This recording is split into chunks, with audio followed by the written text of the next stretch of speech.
Hello বন্ধুরা, আমি মৈনাক চলে এলাম নতুন একটা ভিডিওতে। আজকে এই ভিডিওতে আমরা তাণ্ডব নিয়ে কথা বলবো। তাণ্ডব নিয়ে দুটো বিষয়কে নিয়ে আমরা কথা বলবো। প্রথম হলো মেগাস্টার সাকিব খানের যে একটা পোস্টার পোস্টার না, একটা ফটো চলে এসেছে শাহরিয়ার শাকিলের সাথে, সেটার ওপর কথা বলবো, সেটা রিয়াকশান দেবো।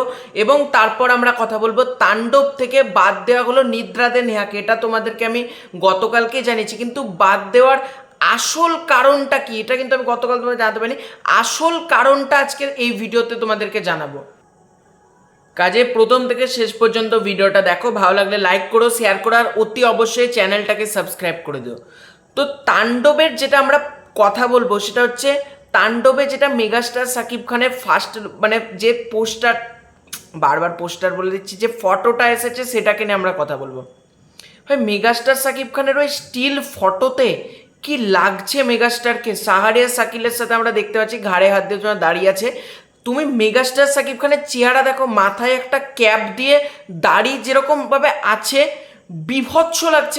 এতটা সুন্দর লাগছে, এতটা হ্যান্ডসাম। এরকম কালো শার্টে উনি, কালো একটা টি শার্ট পরে উনি আছেন, রীতিমতো দারুণ লাগছে কিন্তু মেগাস্টার সাকিব খানকে। এবং তাণ্ডবের যে প্রথম আমরা লুকটা দেখতে পেয়েছিলাম না, চুল ছোট ছোট করে, এটা কি সেকেন্ড লুক হতে চলেছে? কারণ আমরা যদি দেখি তাণ্ডবে যেটা ছিল, দাড়ি কিন্তু অতটা ছিল, এটা কিন্তু আমরা দাড়ি দেখতে পাচ্ছি। এটা কি সিনেমাটা দেখলে বোঝা যাবে আলটিমেটলি।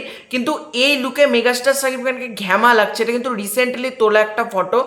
এই লুকটাতে ফাড়ু লাগছে মেগাস্টার সাকিব খানকে। এবং মেগাস্টার সাকিব খান তো প্রচণ্ড হ্যান্ডসাম একজন মানুষ, এবং এটাতে সেটা ভরে রয়েছে পোস্টারটার মধ্যে, এই ফটোটার মধ্যে।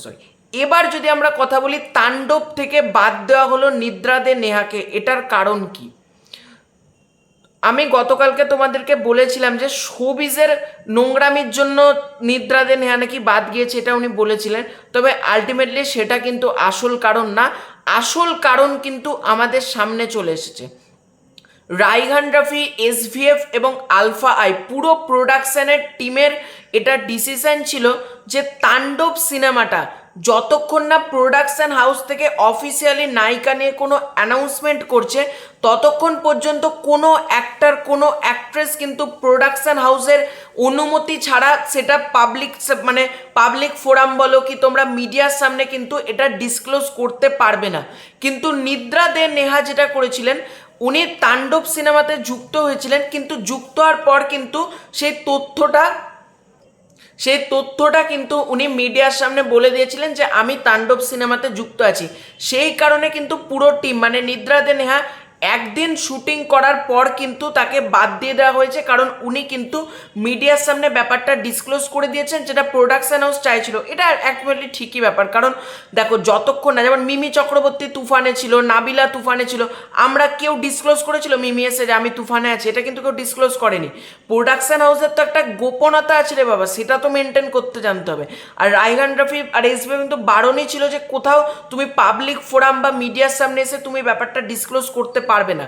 তো নিদ্রা দে নেহা সেটা করেছিল, তাই জন্য তাকে বাদ দিয়ে দিয়েছে। কারণ একটা প্রোডাকশন হাউসও তো চাইবে যেদিন আমরা নায়িকার ঘোষণা দেবো সেদিন সোশ্যাল মিডিয়াতে ব্লাস্ট হবে। আমরা যদি আগে থেকেই জেনে যাই এ নায়িকা ডিসক্লোজ করে দিচ্ছে, তাহলে তো এটা উচিত না, তাই না? তাহলে আমার মতে এটা ঠিক ডিসিশন, আমার মতে এটা খুব একটা খারাপ ডিসিশন না। তোমাদের এটা নিয়ে কি মতামত কমেন্ট করে জানাই। দুটো ব্যাপার নিয়ে, মেগাস্টার সাকিব খানের স্টিল ফটোটা নিয়ে তোমাদের কি মতামত, আর নিদ্রা দে নেহাকে নিয়ে কমেন্ট করে জানাও। খুব শীঘ্রই দেখা হচ্ছে নতুন কোনো ভিডিও, ততক্ষণ ছিল বাই বাই।